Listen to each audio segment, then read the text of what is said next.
Bueno, continuamos en el magazine de Biosfera Televisión. Vamos a hablar, este año se celebra el Día Internacional de los Camélidos, de los camellos. Y si hablamos de camellos, Lanzarote y Fuerteventura, pues yo creo que forman parte de nuestra historia.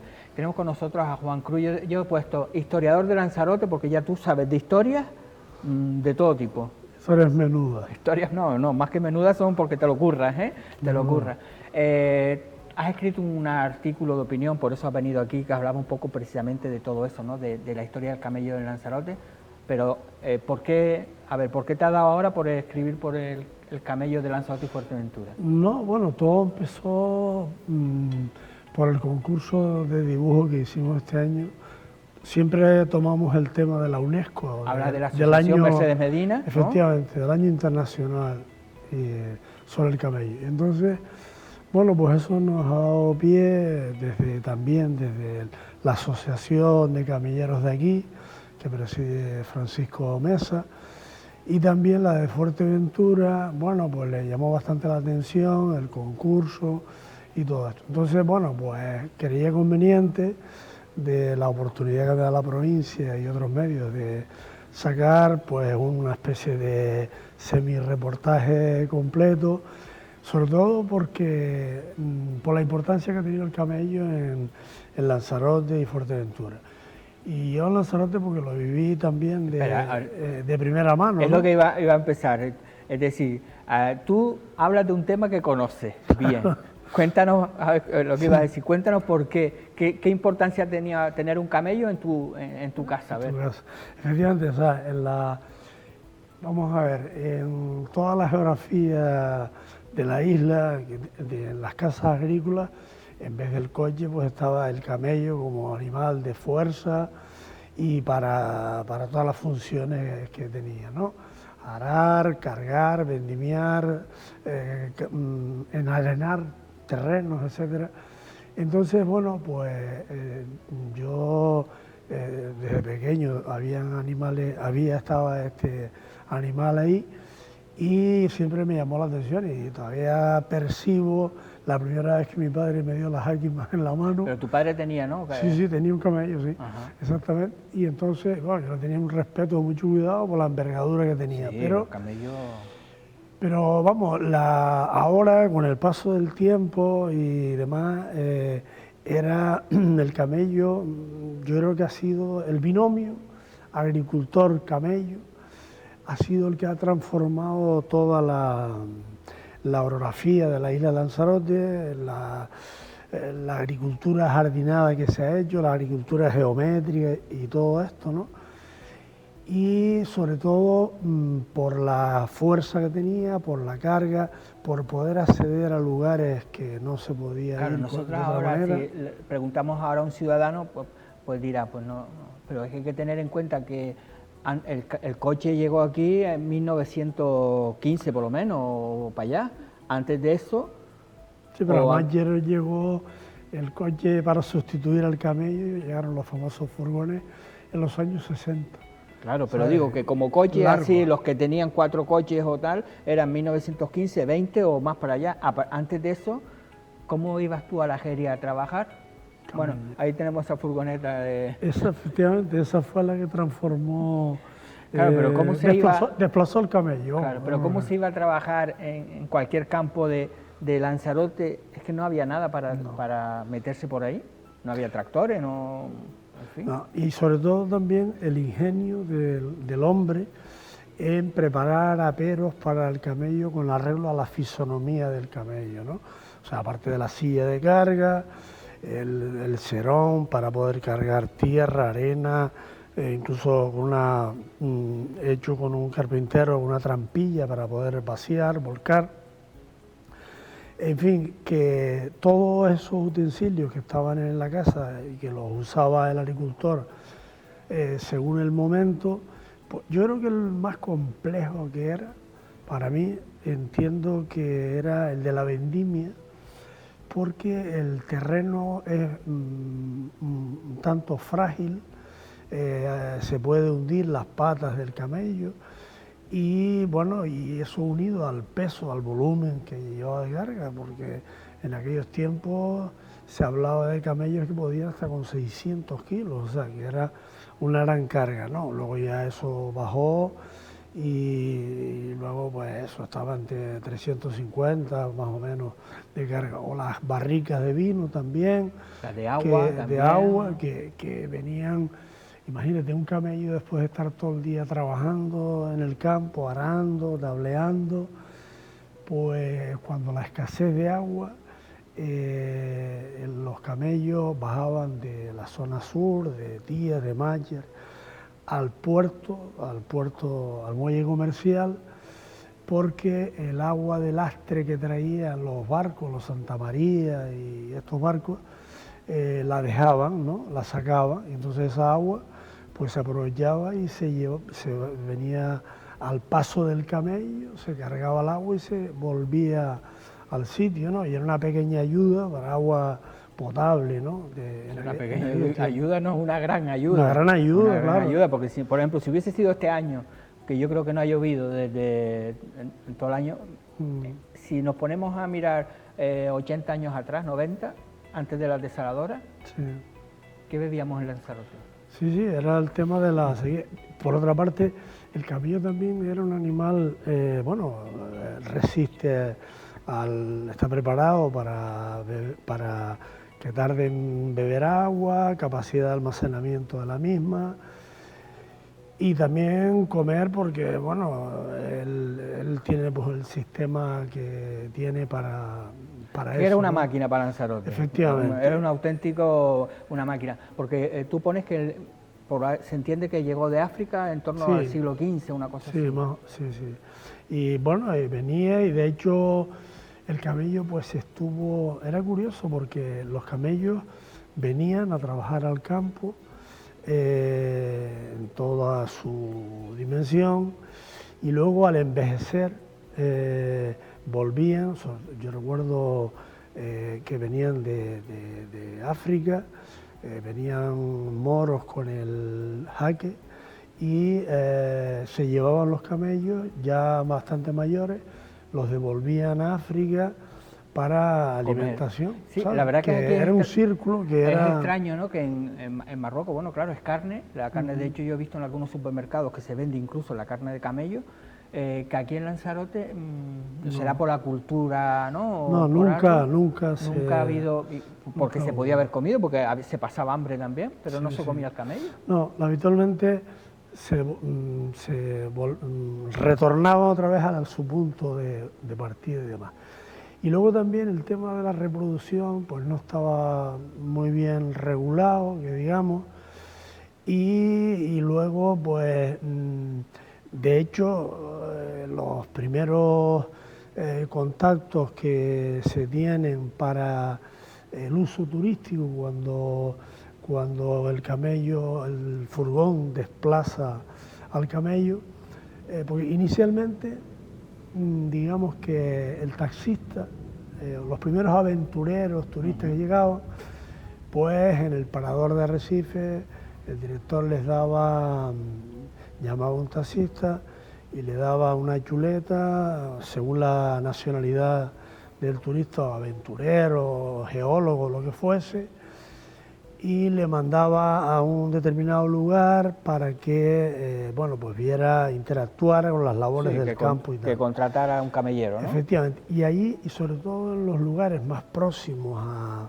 la Montaña del Fuego, Yaiza, Uga, incluso Máger, se contrataba con la misma silla de carga, para ir y dar un paseo a Timanfaya, ¿no? Estamos viendo, esto es un permiso, claro, sí, a favor del vecino don Pedro Tavío, que claro, para que pudiera, esto fue en el 60 y pico. 64, sí. Era, el ayuntamiento en un principio te daba una especie de licencia, una autorización para operar como un taxi, ¿no? Para yo creo que todavía sigue, es decir, el ayuntamiento es el que regula, el que cobra, y después reparte el dinero algo así. Sí, cuando, eso ya fue posterior, en el 86, cuando se hizo una ordenanza específica para regular de alguna forma los viajes. Pero sí que este recibo fue antes de la ordenanza entonces. Efectivamente, pero esto era porque al principio se alternaba días en el campo y días en la montaña. Solía ser 15 días en el campo, 15 en la montaña, y luego ya pues, se abandona el campo prácticamente y se transforma en camellero, que era la nominación que recibe una vez que te dedicas a trabajar en el que parque. ahora ya son empresas, ¿no? Empresas, me imagino que ya tienen sus propias empresas que trabajan que claro, que a veces vemos a los, ¿no? En redes sociales quejándose por pobrecitos los camellos y tal, pero yo creo que no se les maltrata a un camello. No, hombre. Es decir, por lo que yo sé, tienen un tiempo específico, no es que estén 12 horas trabajando, el peso a 80 kilos, por poner más, son 160 kilos, cuando un camello, lo que tú decías, lo normal aquí era de 300 kilos para arriba. Es decir, que... ¿no? Sí, no, el camello, además ahora está regulado que van 3 veces, no van todos los días. Antes sí, antes hubo un tiempo que subían todos los días a la montaña, pero ahora, por ejemplo, según los turnos, bueno, pues van 3 veces a la semana, un horario determinado, y luego pues estaba bien atendido. Antes convivía el camello con la familia en el pueblo de Uga, y luego en los 80 se van a un lugar cerca del pueblo, el Vallito de Uga, que se llama. Efectivamente. Y allí tienen sus cuadras, sus alpendres. Claro, y además hoy día con el tema del bienestar animal, todo ese tipo de ellos, porque además es un medio de vida, es decir, que ellos son los primeros en querer que un camello esté sano y que un camello no se le explote, por decirlo de alguna forma. Sí, no, bueno, no cabe duda de que ahora, pues efectivamente hay grupos animalistas y demás que han puesto el foco, pues hace poco por un vídeo que giraba y todo el tema ese. Pero en realidad el camello que cuando salía del campo e iba a dar paseos, pues la verdad que tenía una mejora de vida totalmente, ¿no? Hombre, porque claro. las labores del campo ahora pues las hace el tractor o las hace las pocas o de otra manera. De hecho, encontrar hoy día un agricultor que todavía mantenga un camello para hacer las labores del campo, esas imágenes que todavía todos tenemos en el recuerdo, creo que si hay uno o hay dos, no creo que haya muchos más. Muy poco, sí. Yo tengo una anécdota familiar que, bueno, empezando los años 70, el camello, la camella que estaba en mi casa, pues mi padre ya todo se hacía a través de la furgoneta, en fin, ya prácticamente no se empleaba, sino estaba ahí, ya se les llevaba de comer, un paseo y demás, pues se ponían viciosos, como decía. Entonces, bueno, pues la gente de Uga empezó a aumentar la cabaña a camellar para tener más dispositivos en la montaña del fuego. Y se llevaron muchísimos camellos para... todos aquellos agricultores que tal, se los compraban, ¿no? Se los compraban, exactamente. Y una de ellas fue la camella de mi padre, ¿no? Entonces mi padre tenía, ya mayor, para descanse, él tenía interés por ver el estado del nuevo trabajo que tenía asignado. Claro, era su camella. Su camella y tal. Y entonces, pues nada, fuimos al echadero arriba y la vi ahí en una camella negra, tal, el propietario nuevo. Mi padre la vio, se tullía, se levantaba, iba a dar una vuelta. Y luego me dijo que cuando la vio, dice, oye, pues la camella está más gorda, ¿no? Está más hermosa. Se le notaba en el pelo del animal y tal. Dice, pues la verdad que después que pasó a ser funcionaria, le ha sentado bien. Tiene una vida mejor, claro, ¿no? Que al final es eso. Porque en el campo te cuenta que era trabajar de sol a sol, ¿no? Sí. Y de noche incluso, ¿sabes? Y subir esas montañas que tenías que subir cargado y que estamos hablando de un trabajo que gracias... Por eso yo creo que es bueno, ¿no? El no olvidarnos, ¿no? De hecho es una raza, la raza es majorera, aunque los camellos deberían ser Lanzarote, pero bueno, eso es otra cosa, pero es una raza propia que tenemos que es fundamental mantenerla, ¿no? No podemos decir, oye, es que como no trabaja en la montaña de fuego, pues que desaparezcan los camellos, tampoco... Sí. Bueno, sí, ahora mismo las asociaciones que hay, tanto la de Fuerteventura como la de Lanzarote, pretenden pues darle, digamos, conservar la especie y sobre todo las últimas generaciones, que hay muchos que se dedican a reproducir, porque el camello es verdad que, por lo que comentaba antes, que iba y volvía para allá. Hubo un momento que estuvo prohibida la importación, entonces hubo que hacer una sesión para traer, repartir camellos, porque claro, no eran suficientes con los que se sacaban de cambio de vida de agricultor a la montaña, al Parque Nacional de Timanfaya, ¿no? Entonces, bueno, pues eso originó, ahora han habido varios pasos, ¿no? Primero cuando se crea el parque, la normativa que se hace al efecto, y también creo que fue a mediados del 1986, cuando el Ayuntamiento crea la ordenanza para regular los viajes, los grupos. El precio, que está todo tasado. Exactamente, todo el tema de ese y tal. Y luego, bueno, pues claro, el camello no es enchufable, ¿no? O sea, que tiene que, en los alpendres, en las gallanías y demás, pues tienen que preparar todo el tema de la alimentación, que le dan una alimentación bastante rica, digamos, ¿no? El tema del agua, el tema de los cuidados, todo el tema este. Y luego, bueno, pues también lo que es el traslado previo para ir arriba, pero que está, yo diría que últimamente está bastante normativizado, y tanto en la salud del propio animal como también a los que se dedican a esto, ¿no? Que es una profesión que tiene que gustar, creo, ¿no? que ahora están intentando también, en Fuerteventura ya funciona el tema de la leche de camello, de camella en este caso, y creo que en Lanzarote también quieren hacer quieren iniciar este proyecto, porque creo que de ahí hay mucho futuro, el tema de la leche de camello. Sí, el presidente de la Asociación de Camelleros de aquí de Lanzarote, Francisco Mesa, me contaba que, bueno, él ha hecho leche de camello, y que, bueno, pues está en vías de promocionar esa vía también. También se ha hablado del tema de la carne, pero sobre todo el tema de la leche. En ese caso, Fuerteventura, que digamos que el camello en Fuerteventura, que hay una cabaña, supera casi a la de Timanfaya. Ellos, bueno, es un parque, el Dromemil. El Dromemil, sí. Entonces, bueno, ellos lo han hecho, el tema de la leche, el tema de la reproducción.